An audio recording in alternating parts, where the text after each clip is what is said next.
Oh, what's up guys, Miko back in the video. Today I'm going to be playing or watching the evolution of Xbox. Yeah, I'm a big fan of Xbox, not a really big fan of PS4. Yeah. Could you guys subscribe to me and like this video? I need some subs. I've got 53, but I need let's say to get 55 guys. Come on, let's try to get to 55 in 2 days. And I want 2 likes.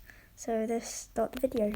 In 2001, a new game console hit shelves that competed with the established industry leaders PlayStation and Nintendo. It was, of course, the Xbox, which has been staking its claim as one of the best gaming platforms ever since. In anticipation of its 4th generation console, the Xbox Series X, it's only right that we cover the origins and progression of this much-loved entertainment brand.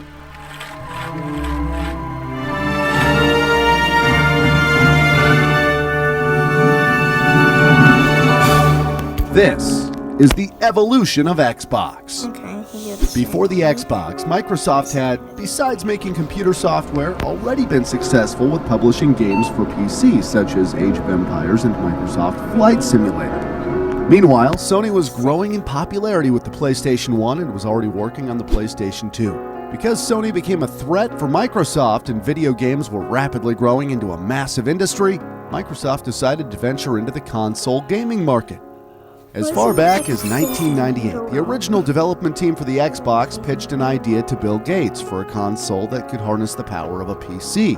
The initial concept was dubbed the Direct Xbox and would operate using Windows 2000, which made it easy for developers since they were already familiar with the software. The Xbox could have had a very different name, such as Myth, Microsoft Interactive Theater, Face, Full Action Center, VIP, Virtual Interactive Player, and probably Elon Musk's favorite name, Mars, or Microsoft Active Reality Zone. Eventually, the name was shortened from Direct Xbox to just Xbox. 3 years later, the machine was showcased by Bill Gates and The Rock. Wait, what? The Xbox is everything The Rock is. Cutting edge, powerful, exhilarating, and like The Rock, it will be the most electrifying thing coming out this year. While the features of the Xbox, like potential for online play and HD resolution, were no doubt impressive, skeptics viewed the concept as no more than a PC and game console clothing. Regardless, the release date was soon set for the following year, and both gamers and critics alike waited with excitement for the launch of this groundbreaking new system. Fun fact, according to Xbox co-creator Seamus Blackley, there was a guy at Microsoft who had fancy markers which were immediately stolen by everyone. The only color he had left was the green one, so he made the designs with that color. Microsoft actually used that green as the iconic Xbox color. Blackley refers to it as the green nobody wanted. I like the other one, but like the one now. Oh, this stupid app. No one cares. There's the old star. That's pretty cool. In 2001, the Xbox was officially released. Microsoft managed to sell 1 million units in its first 3 weeks. When it was introduced, Microsoft's machine was competing against Sony's PlayStation 2, Nintendo's GameCube, and Sega's Dreamcast. While the PS2 would ultimately prevail in terms of sales by a huge margin, the Xbox did end up outselling the GameCube with estimated sales of 24 million compared to 21.7 million units respectively. The Dreamcast, however, only managed to sell 9.1 million units. Prior to its launch, Microsoft had acquired a games development company called Bungie. Bungie adapted their Halo franchise into a first-person shooter and could take full advantage of Xbox's impressive specifications, and the rest, as they say, is history. Halo and Halo 2 sold millions of copies, shattering records, and became a classic Xbox exclusive series, as well as a flagship game for the system.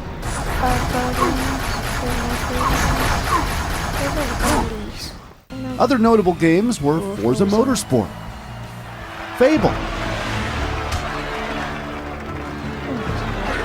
Star Wars: Knights of the Old Republic. It's a Dark Jedi! This fight is too much for us! And Tom Clancy's Splinter Cell. Xbox became known as a platform for Western games and first-person shooters, which were quite rare back then. The controller that came with the first console was bulky, to say the least. Given the nickname of the Duke because of its hefty size and weight, a slimmer S version had to be made for the Japanese market. The S model controller eventually replaced the Duke entirely to the relief of gamers everywhere. In 2002, Xbox Live was made available. Xbox Live is a subscription-based service which made it possible to play online multiplayer games. Microsoft lost money on every Xbox they sold due to the high manufacturing costs of $425, while the retail price was only $300. In total, Microsoft lost a whopping $4 billion on the original Xbox. However, they succeeded in making a name for their... Don't choose Archer! Ugh! Archer again! console. Xbox 360. And this one. In 2005, Microsoft doubled down on their efforts and released the Xbox 360, almost a full year before its competitors came out with the PlayStation 3 and Nintendo Wii. Changing to an all-white appearance, the 360 released at price points of $400 for the Pro version, which came with a 20GB hard drive, and $300 for the Core version, which only had 4GB of internal flash memory. More models of the 360 were released later. In 2007 came the Elite with 120GB hard drive and a black finish. The Core version was replaced by the Arcade. Both are almost identical. In 2010 came the Xbox 360S, which was a slimmer model that also has a Wi-Fi adapter. Lastly, in 2013 came the E model that was restyled with design traits of the Xbox One. Getting the jump on its rivals certainly paid off for Microsoft, as the 360 sold more than 86 million units and remains the company's highest-selling game console to date. Updated hardware resulted in better graphics and a system that is thought to be much easier and more attractive for game developers. Xbox staff worked closely with game development studios and secured more exclusive titles like the Gears of War franchise. Gamers had access to a wide variety of online and offline hits such as Call of Duty Modern Warfare 2, Fable 2, Forza Motorsport 4, Grand Theft Auto 5, and of course, many Halo games, such as Halo 3, Halo Reach, and Halo 4. Same place we are.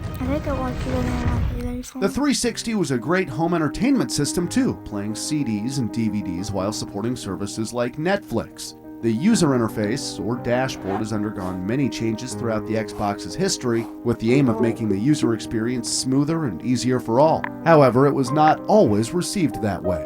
One aspect of the 360 that Microsoft would rather forget about is the dreaded Red Ring of Death, a console-killing issue that plagued Xbox owners and was signified by a ring of LEDs on the front of the console turning red and the system doing not much else. It was often caused by overheating. At least Microsoft's CEO at the time, Steve Ballmer, had no problem spending over $1 billion to recall the 360 in order to legitimately solve. No, guys, when I have a 360, when I was playing with my 360, I never got the Ring of Death, but when I play my 360 for like 5 minutes, I say, it's like, it turns hot. I'm like, what? So I just come off it. I come back on it, and it's still hot. I don't know what's wrong with the 360. I know the Ring of Death, but it'll cost £1 billion to fix it. It's a lot of money. The Red Ring of Death problem. My name's Harry, and Rec Room is a place to meet new friends and hang out online. Alright, so it looks like we have to explore this house. This is scary. Cosmic, if you're there, show us a sign. Oh, it's right there! Oh! What is that? Oh!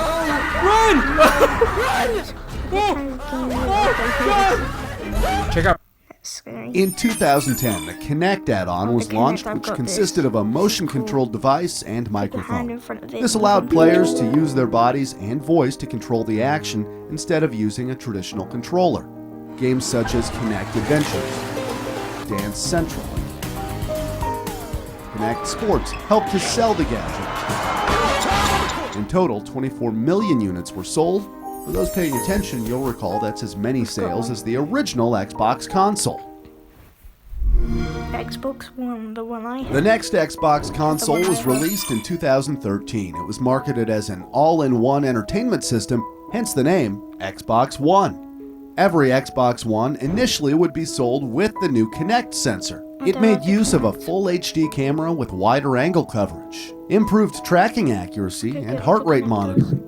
The Xbox One with the Kinect sensor came at a high price of $500, especially next to Sony's $400 PlayStation 4. The high price plus other drawbacks such as an inability to share or resell games, privacy issues with the Kinect sensor, and having to always be connected to the internet resulted in a terrible launch of the Xbox One.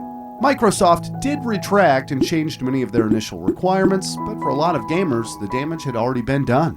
It's fair to say the Xbox One got off to a shaky start, though it did recover somewhat and to date has sold over 47 million units. Ultimately, though, it lost ground to Sony, who sold 109 million PS4s, and Nintendo, who sold 52 million of their Switches. Microsoft marketed the Xbox One as more of a multimedia device, with owners able to play media from USB devices, CDs, DVDs, and Blu-ray discs, as well as being able to capture and stream gameplay footage. The console's original operating system was based on Windows 8, but the user interface was not well received. It has been updated over the years, though.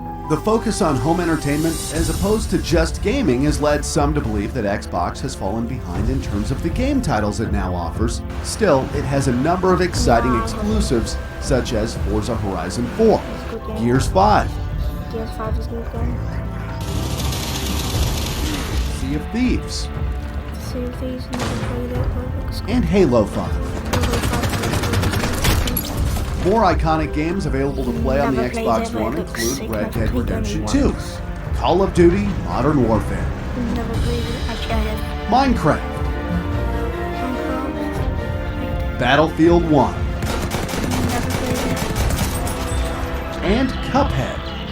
Don't ever think I've ever seen this game. Oh man, this game can be frustrating. The Xbox One controller is refined from the Xbox 360. The D-pad is improved, the analog sticks are easier to move and have more grip. The X, Y, A, and B buttons were moved closer together, and the trigger and bumper buttons were made much wider. It is now also possible to design your own controller with the Xbox Design Lab. Black. Multiple models of the Xbox One were released. In 2016 came the smaller Xbox One S. This Yeah, I don't have Xbox this can one. upscale games to 4K resolution and don't like supports this high one. dynamic range, which broadens colors and contrast. The Xbox One X is a high-end model which was released in 2017. Not the X. It features upgraded hardware which is a lot more powerful and can play games in 4K resolution. And in 2019 came the Xbox One S All-Digital Edition. It doesn't have a disk drive and stores everything. Troops, you guys playing that game called Warpath? Yes. What's your best unit? I have a 3-star classic howitzer. In the cloud. The Xbox Series X. No, I like the what's it called? The ad looks sick. You can't even get the Xbox Series X. It's so rare to find. It's so hard it is. I love it. And finally, scheduled for release at the end of 2020 is the Xbox Series X. At the time of writing, no price has been announced, but Xbox appears to be focusing on a high-end product.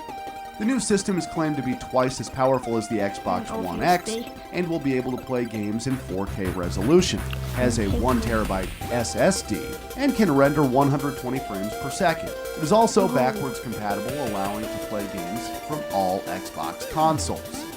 New games coming up for the Xbox Series X are Forza Motorsport, I'm not. Hellblade 2, Dirt 5, That's the game. It's pretty sick. Fable,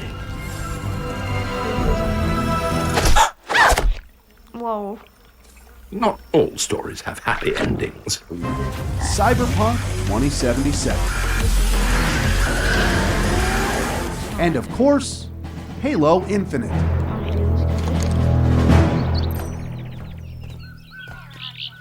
Unfortunately, though, Microsoft Flight Simulator has not yet been announced for the Xbox Series X. Xbox certainly intends to stay competitive, but surprisingly, Microsoft's head of Xbox, Phil Spencer, revealed that it isn't PlayStation and Nintendo whom they see as their main competition for the future. It actually is Google and Amazon, since the future console wars could be with cloud gaming services. Cloud gaming still seems like it's in the distant future, so for now, let's just wait in excitement for the next generations of Xbox consoles. Okay guys, see you guys in the next video. In this one, we'll probably see the next one in the PlayStation Evolution. So, see you guys in the next video. Goodbye. No, like this video, I liked it. Try and get this up. Yeah. Hey guys, I'm gonna end the video here.